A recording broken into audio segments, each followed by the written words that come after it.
in the morning you get up, sit. Just that, and just pay attention to what is, just pay attention to your being. Before you go out and touch the world, already your mind is touching the world inside your own room, in the form of thoughts and feelings and judgments and plans and projections and so on. So sit quietly,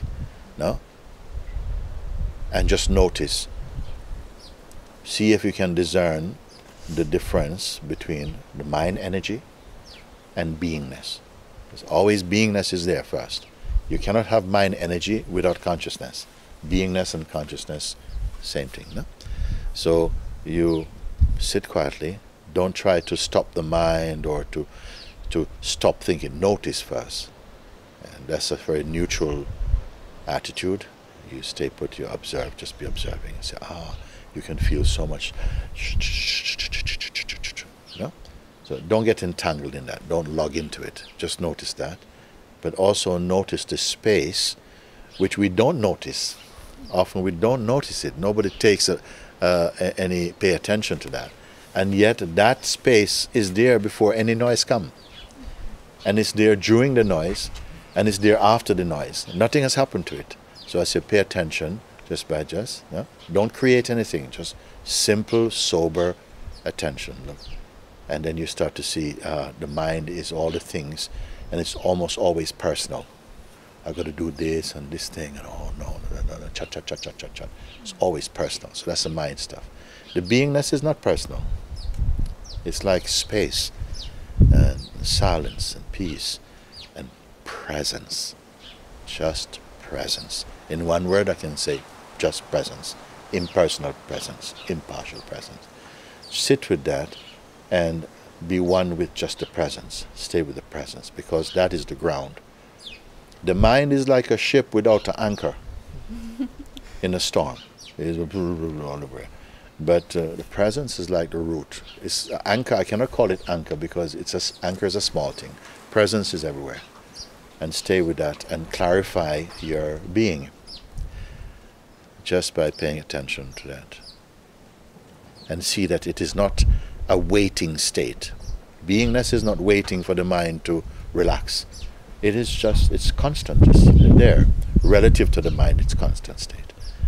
And just by sitting like that, and with that distinction between mind and presence, and see, then you don't have to try and control the mind. Just by being presence, being one with the presence, the mind stuff becomes very weak, meaningless. If you stay as the person who is the, what you may call the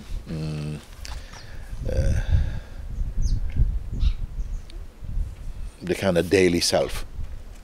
If you stay as the person, then that's the one that the mind is relating with a lot, like this.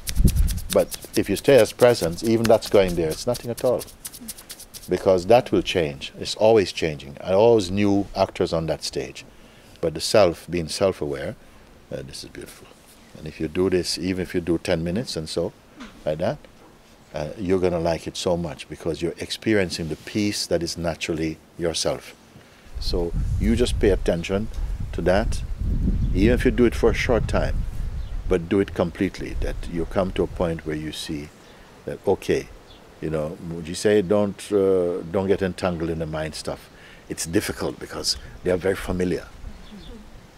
It's like old friends come to the house, knock, and you're not to answer.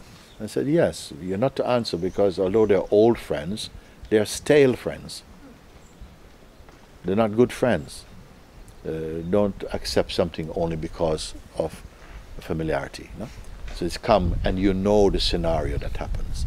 The minute you engage from the personal standpoint, it's very difficult to pull away from it. But you exercise your discernment, you're looking. And this is not something you have to create, because that is a fact already. It's a fact unnoticed. Now you must notice the fact. That when you think of yourself as I, very quickly the mind is taking claim for this I. When we say I, we almost always are thinking I person am. I, person, am. Not the words, but actually what they mean. We think of ourselves as person. You open your door to leave your room as person. So obviously if you go out as person, you're going to meet a world of persons. And you're going to interrelate as person to person. You leave your room as presence. Leave the room as presence. This little you can do, and it doesn't take that much time. And gradually, as you keep at it, you see that it becomes natural. It's not that you have to practice to be yourself, but you have to practice to be yourself. You see, yourself is there, our true self is here, because even the false selves cannot appear without the true self. It is here. But because of the reflex to begin from the place of personhood, you see, it's like you're here, but you're living as though you're there, and you're meeting the world as there. So this is why I say, this is the mask of what you are, you know, and you're dealing with the world, but yourself is here, and you're living as the mask, unaware of yourself. That is the main, most important thing to recognize. It is the most important.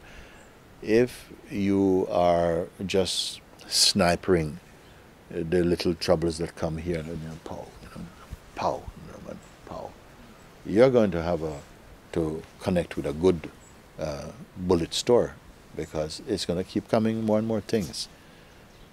Or if you go out fishing with one string and a hook, you might catch a fish now and again. But what I'm sharing with you is like fishing with a huge net that covers the whole ocean, actually. And why do I say that? You have to find the one that is the cause of this world and this worldly person and identity. You have to find it. And why? How you can know him? Because he also goes by the name of I. That's one of the great paradoxes, no? Because I say, I is the first to appear. I is the first in any language, you know, the intuition, the sense I am, appears first. Only then you can see other, or this and that, because I is the subject for the experiencing, the sense I. But we must understand what the I mean. Because as I said before, God says I am. But the ego also say I am. And even the devil say I am. So is it the same? You must see the difference. The person sense I am, you see, is the root cause. I am meaning I am the body. You don't remember saying that, but instinctively we relate. If you see this body, I am this one, this is me. I am the body, then I am my conditioning. Then other conditioning can come. And that's where the person is born. The person is not born at the birth of the body. The person is born when the belief I am the body and I am my conditioning. When that is born, the person comes. But the person comes before the person consciousness is there. Is that saying too many things? No. So as you begin to break the reflex energy, which is immediately you start to think in the I am the person mode. Then you can continue all day thinking I am the person mode, trying to sort out all the problems of the I am the person, I am the body mode. But so this is why I said in the morning when you get up, sit for a little bit in silence and watch your sense of self, which means your mind and the sense of being, and discern the difference. Mind will be chut and some personal quality. Beingness is impersonal. The beingness is like space. Inside and outside is like space. Mind is like person.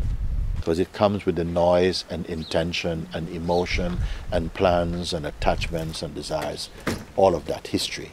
So you're aware of the noise of it. No? So this time, don't just link up. You know? Be aware of it only. Because if you link up, you're going to say, please help me to get rid of it. No, just being aware is enough. Be aware, no? And be aware at the same time of the space of being, the place of presence. And you see the presence is stillness, the mind is movement. Remain in the stillness. You see? You don't have to become something. It's there already. And you're already watching from stillness. So when I say be zero, zero means emptiness. The self. Stay like this. And if you sit like this for 5, 7 minutes, 10 minutes if you want, it's going to be the best 10 minutes you're going to spend.